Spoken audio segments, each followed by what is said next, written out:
I want you to imagine, like, just for a second, um, a continuous three-dimensional spider web inside your body. Oh, okay, that's a pretty vivid image. Right. But think about this shimmering, intricate net that wraps tightly around every single organ, every bone, every muscle fiber and ligament. And it doesn't just wrap around things either. It actually pierces right through them. Exactly. Stretching completely uninterrupted from the very top of your head all the way down to the tips of your toes. Which fundamentally challenges how we're usually taught to picture our own anatomy. No, totally. Yeah. Because we tend to think of the body as this collection of distinct, separate parts, right? Like the bicep is here, the femur is there, the heart is over there. Like a machine with different parts. Right, but that web connects them all. You literally can't move one part without pulling on the entire net. And this isn't some abstract metaphor. I mean, this is a very real physical structure inside you right now called the fascial system. Yeah. So today we're going into a deep dive on a really fascinating mix of sources. We've got clinical research, physical therapy methodology, the biomechanics of martial arts, and even the science behind practices like yin yoga. It's quite the stack of material. It really is. And our mission today is to explore how modern science is finally uncovering the biological, measurable mechanisms behind these ancient concepts like energy and qi. Which is huge. We're looking at how this fascial web acts as a high-speed communication system. And more importantly, how you can use this emerging science to, move better, feel better, and actually heal. Because for the longest time, modern medicine essentially looked at fascia as, well, biological bubble wrap. Just inert packing material. Exactly. Anatomists would literally scrape it away and throw it in the bin so they could study the quote-unquote important stuff like muscles and bones. Which is wild to think about now. Right. But the clinical research points to a massive paradigm shift. To understand how it communicates, we have to look at its hidden superpower. Okay, let's unpack this. What's superpower? This physical spiderweb actually generates electricity. Wait, literally generates its own power. Literally. The mechanism behind this is called piezoelectricity. Piezoelectricity. Yeah. It's a property found in certain crystalline materials. Think of quartz or bone. And importantly for us, the densely packed collagen fibers that make up your fascia. Okay, so collagen is basically crystalline. Yes. And when you mechanically deform a piezoelectric material, meaning you stretch it, compress it, or shear it, it generates a small electrical charge. Oh, wow. Kind of like the spark generator on a barbecue lighter. That is the perfect way to visualize You it. click the button, a little hammer compresses a crystal, and it makes a literal spark of electricity. Exactly. So when your fascia is stretched or compressed, it produces these tiny voltages across its matrix. That is so cool. And these local electric fields are crucial. Yeah. The research shows that these charges guide cellular repair, they regulate how fluid moves through your tissues, and even influence the local pH balance. But there's a pretty complex discussion in the research about how this electricity actually travels through the web, right? Yeah, there's an ongoing debate. It centers on whether fascia acts as a superconductor or a semiconductor. Okay, break that down for us. Well, think of a perfect superconductor as a speed demon of electrical flow. Electrons move freely with zero resistance. So if my fascia was a perfect superconductor, energy would just flow unimpeded all the time. Right. But a semiconductor, on the other hand, is more of a strategic gatekeeper. It regulates the flow of electricity based on environmental factors. And the sources say fascia leans heavily toward being a semiconductor. It does. It's not just an empty tube. It contains these collagen nanotubules that hold what's called structured water. Which acts almost like a biological battery. Exactly. The fascia even contains melanin, which has superior electrical conducting properties. Yeah, the melanin in the fascia and the neuromelanin in the brain are deeply involved in this bioelectric network. They are. The density of the fascial matrix basically pushes electrons off a straight path. It modulates the electrical flow based on how hydrated the tissue is and, how much physical tension or stress it's under. So the analogy they often use is a copper wire. Right. Like a healthy wire conducts electricity beautifully, but if it gets twisted into knots, it loses its ability to conduct. Restricted dehydrated tissue essentially acts as a structural resistor. It dampens that piezoelectric signaling. I am struggling a bit with the semiconductor idea, though. How so? Well, if my fascia is this sophisticated gatekeeper regulating electrical flow, Why would my body intentionally restrict that flow just because I'm, say, sitting hunched over at my desk all day? That's a great question. Like, what is the biological advantage of my body basically turning off its own power supply? Well, it isn't an intentional sabotage. It's an adaptation mechanism that just happens to backfire in our modern environment. Okay. Your body is incredibly efficient. When you sit hunch over for 8 hours a day, Yeah. your brain registers that this is your dominant posture. Right. It thinks this is what we do now. Exactly. So to support you in that posture and prevent your muscles from fatiguing, the fascia lays down more collagen fibers along those specific lines of stress. So it literally builds a thicker, denser web to hold me in that slumped position. It's trying to help you hold your head up while you stare at your laptop. Okay. I guess I should thank it then. Well, maybe. But as that tissue becomes densified, it loses its hydration. The structured water gets squeezed out. The battery fluid, basically. Right. The fluid that normally allows the fascial layers to glide over each other turns into this sticky, glue-like substance. Ugh, that sounds awful. It is. And when you dampen that piezoelectric signaling through this density, you're stopping the tissue's ability to self-organize, to drain cellular waste, and to heal. It just becomes a clogged circuit. You know, it's really unsettling to think that stiffness isn't just a mechanical problem, but an actual localized power outage. It's a great way to put it. Like, when I feel stiff, my body is literally failing to communicate with itself. And if we follow that electrical signal, we have to zoom in from the macro tissue level right down to the microscopic cellular level. Here's where it gets really interesting. Yeah, this brings us to the concept of the living matrix. The spider web doesn't just wrap around the outside of your cells. It actually penetrates them. Exactly. The extracellular matrix, the fascial web outside the cell, physically connects to the inside of the cell via these receptor proteins called integrins. Right, and these integrins cross the cell membrane and attach directly to the cell's cytoskeleton, Which in turn connects right into the nuclear membrane. where your DNA is stored. That is just mind-blowing. It introduces a mechanism called mechanotransduction. Because of these physical tethers, a mechanical pull on the outside of the cell is transduced or Huh. converted into biochemical energy inside the cell. And let's look at the speed of this communication. Yeah, let's talk about that. The fascial web is a liquid crystalline matrix. Because of the highly organized, polarized nature of these collagen crystals, it can transmit information, electrical impulses, and even biophotons. Like, biophotons, like actual light particles. Yes, actual light particles, and it transmits them incredibly fast. Faster than the nervous system, because we're always taught that the nervous system is the ultimate high-speed network.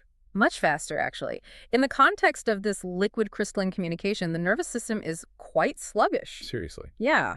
Some researchers even suggest the nervous system exists primarily to slow things down, to regulate and modulate functions, while the fascial matrix operates as the primary instantaneous communications superhighway. Okay, so applying this to a real-world scenario, when I do a simple morning stretch, I'm not just lengthening a muscle to get more flexible. Not at all. I am mechanically plucking a microscopic string that literally alters the DNA expression inside my cells. What's fascinating here is that the science of cellular tensegrity confirms exactly this. Epigenetic factors and mechanical cues from the fascial web influence cell behavior, cell survival, and tissue physiology. Wow. You are changing the chemical activity state of the molecules inside the cell simply by applying mechanical distortion to the outside. So movement is not just exercise. No, movement is information. Huh. You are giving your cells structural instructions on how to behave. That reframes my entire approach to movement. But okay, if our internal cells are communicating at light speed through this web, how do we interact with it from the outside to heal pain? Well, fascia is the most richly innervated tissue in the entire human body. Meaning it has the most nerves. Right. It contains over 250 million sensory receptors. 250 million. That's more than our eyes or skin, right? It is your richest sensory organ, period. Yeah. These include mechanoreceptors like the Golgi, Pacini, and Ruffini receptors, which respond to different types of pressure, stretch, and vibration. But the sources say the most abundant ones are the interstitial receptors. Yes, the interstitial sisters, as they're sometimes called. And these are located everywhere, even inside our bones. Exactly. And over 50% of them are low threshold. Meaning they don't require deep, forceful pressure to activate. Right. They respond to very light touch and subtle stimulation. And more importantly, they are linked directly to the autonomic nervous system. Specifically the vagus nerve. Yes. So stimulating them decreases the sympathetic fight-or-flight stress response and increases the parasympathetic rest and digest relaxation response. Which means when these receptors are stimulated gently, it lowers muscle tone throughout the entire body, Mhm. changes your heart rate, and creates this global relaxation response. Precisely. Let's pause here because this seems to contradict literally everything we see in sports medicine and fitness culture. Oh, absolutely. We live in this no pain, no gain society. If 50% of these receptors respond best to light touch, why is the standard for sports recovery these agonizing deep tissue massages that make you grit your teeth? It's a great point. Like, is that aggressive approach actually backfiring? If we connect this to the bigger picture, when you apply forceful, painful pressure, the body's natural reflex is sympathetic arousal. Meaning it fights back. Right. The tissue tenses up to protect itself. You create a guarding response. We have to look at the ground substance, the fluid component of the fascia. The structured water stuff. Yeah, it acts as a non-Newtonian fluid. Under chronic stress, it becomes thick and solid. Okay. So myofascial release relies on a principle called thixotropy, which transforms that ground substance from a solid back into a highly viscous fluid through sustained, gentle pressure or vibration. Think 40 hertz vibration therapy, that kind of thing. Exactly. So aggressive mashing of inflamed tissue just sets off the alarm bells louder. Chronic pain often isn't even a torn muscle or a damaged disc. It's just hypersensitive interstitial receptors trapped within densified, inflamed fascia. They're firing pain signals constantly because their microenvironment is structurally compromised. You aren't going to untwist that copper wire if the body is actively fighting your intervention. That makes total sense. Gentle, sustained input works with the tissue, restoring hydration and piezoelectric flow without triggering a defensive contraction. This is also the mechanism behind cupping therapy, like what Michael Phelps uses. Oh, right, the purple circles. Yeah, it creates a vacuum that gently pulls the fascial layers apart, easing the glide and restoring fluid dynamics. You can't force a knot to untie by pulling the ends tighter. You have to gently work it loose. Exactly. And what is truly remarkable is how closely this modern clinical understanding of, piezoelectricity, thixotropy, and mechanoreceptors aligns with ancient practices. Practices that have been manipulating this exact fascial web for centuries. Right. So let's examine the concept of qi, or vital energy, from traditional Chinese medicine. From a strictly scientific standpoint, qi predates modern measurement tools, but researcher C.P. Ong proposes what he calls the fascia qi hypothesis. And the hypothesis is that qi isn't just some mystical aura. It is the cognitive perception of fascial tension being harnessed. Right. When an ancient practitioner felt energy moving through a meridian, they were subjectively feeling the biomechanical and bioelectric reality of the fascial web. This maps perfectly onto practices like yin yoga, too. It really does. In yin yoga, practitioners hold specific poses, like the pigeon pose or the dragon pose, for up to 5 minutes at a time. With the goal being to bypass the active muscles entirely. Right. But why 5 minutes? Like if I hold a normal stretch for 30 seconds, isn't that doing the same thing? 30 seconds only affects the muscle tissue. When you first enter a stretch, your muscles naturally contract to protect the joint. So you kind of have to wait them out. Exactly. After a few minutes of sustained passive holding, the muscles finally relax and the tensile load is transferred deep into the fascial web. And this is where that fixotropic effect takes place, melting the solidified ground substance. You've got it. The fascial lines targeted in these deep yin yoga holds map almost identically to the energy meridians used in acupuncture. So you're essentially doing a whole body internal myofascial release, restoring the body's bioelectric conductivity along those specific pathways. Yes. And we see the exact same fascial mastery in martial arts, specifically Tai Chi Chuan or Tai Chi. Which is famous for its slow motion movements. Right. The guiding mantra there is using mind intent, not force. Which honestly sounds like a terrible strategy for a martial art, where you need to generate physical power to defend yourself. It does sound counterintuitive. Like, why would a fighting system actively discourage using muscular force? Because of how momentum travels through the fascial web. Tai Chi cultivates Naijin, or internal strength. It is not about building isolated, bulging muscles. Okay. It is about aligning the mass and momentum of the entire body perfectly. So if you try to throw a fast punch using just your shoulder and bicep muscles, you are creating a localized roadblock. Exactly. The local muscles fire too quickly, breaking the kinetic chain. An isolated muscle contraction essentially locks the joint. That makes sense. So Tai Chi uses a practice called Fang Song, which translates to a deep, active relaxation or letting go. By relaxing the superficial muscles, the practitioner relies entirely on the fascial tensional network. And it allows the force to travel seamlessly from the floor, up through the legs, into the pelvis, and out through the hands, much like a whip snapping. And the handle of that whip is the pelvic hub.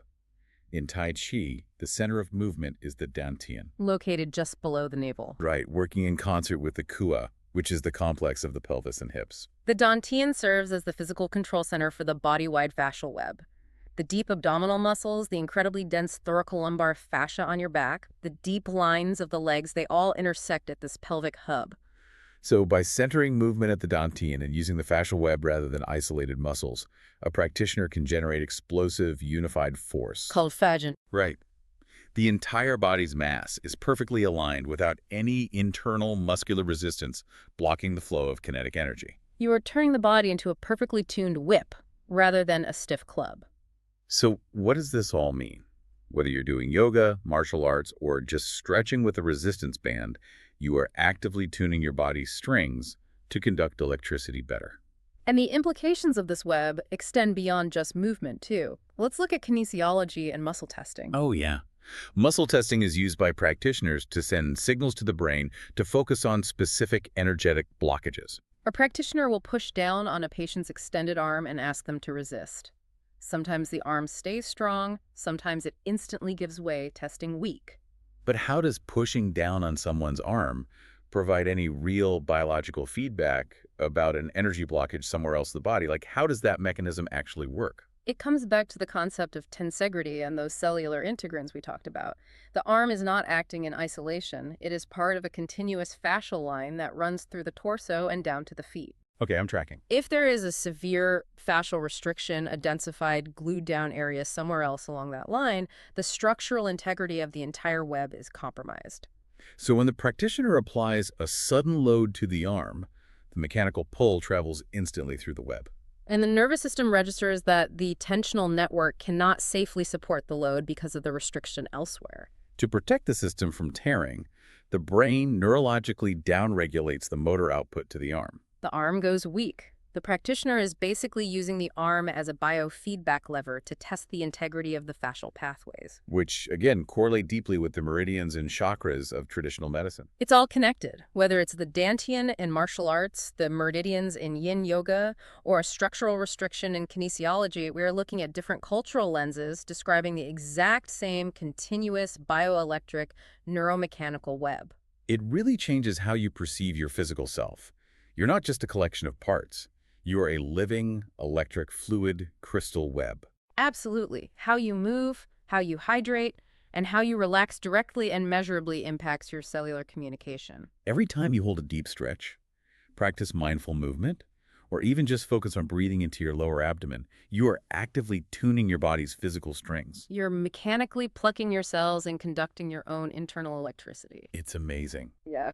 But before we sign off, there's one final tantalizing concept in the clinical research regarding the body-skin interface acting as a biological capacitor. Right. A capacitor is a device that stores and releases electrical charge. So if our entire fascial web is generating and spilling this piezoelectric charge through movement and structured water, we have to consider what happens when we interact with the electrical field of the Earth itself. It is a really cutting-edge area of inquiry. Like if the fascia is an electrical battery, does the simple physical act of grounding, standing completely barefoot on the grass or the soil, literally plug our fascial network directly into the Earth's electromagnetic field?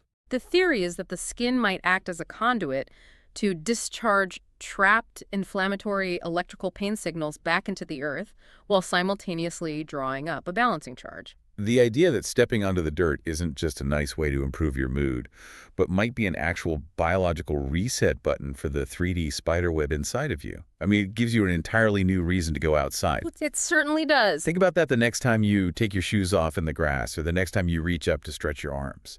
Feel that tensile pull and remember that you are lighting up a communication network that moves faster than your own nerves.